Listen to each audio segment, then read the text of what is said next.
We are in a climate emergency. 1 million species are risking extinction. Yet, industrial farming is still destroying vital ecosystem and wreaking havoc on our planet. This system needs to change if we want our planet not to become a giant frying pan. Our choices as individuals are important, but we need to move some of these choices up the food chain, to the source. What if a product could only get to the store if it had a clean ecological record? What if we created a system that actually gave back to the world, that supported more of the good things that we want and less of the bad shit that we don't want? What if we actually got to make the choices? And it starts with reining in the power of the agribusiness giants. Here's how we do it. First of all, we need to support indigenous people's land rights and struggles around the world, especially those happening on our own backyards. Indigenous nations are at the forefront of the climate crisis and have been defending the land from this doomsday economy for over 500 years. Second, companies need to stop buying from anyone, and I mean anyone, who is destroying natural landscapes like forests, wetlands, and grasslands.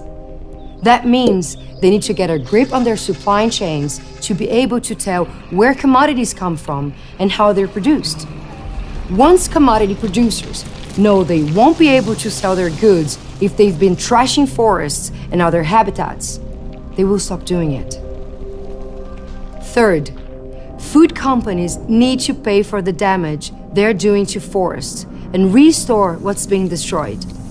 Yes, you heard me right.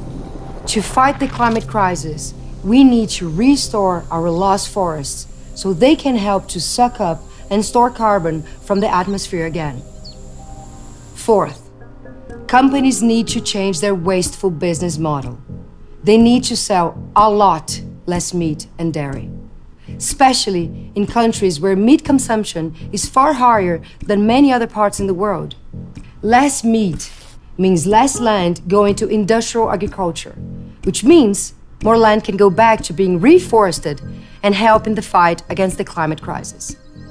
Basically, the food we grow should be feeding people, not livestock or gas tanks.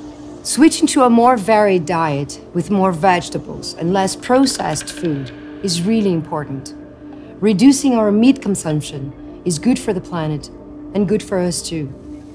But the burden shouldn't only fall on us.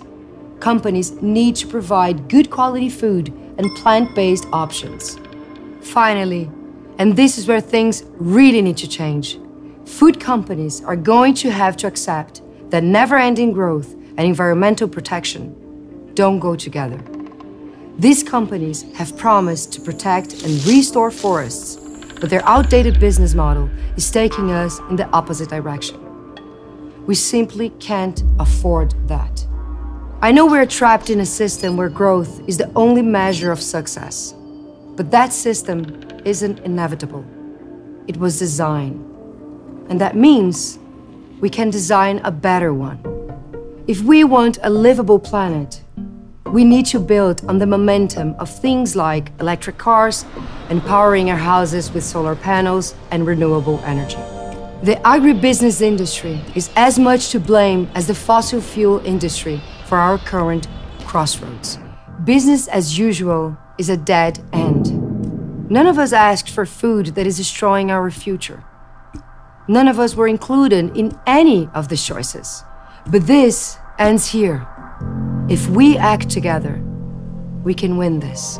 We can change the food system and turn it into something that regenerates our communities and our planet. And this is really our only way out. Together. We can all win or we can all lose. Stay close. This is just the beginning.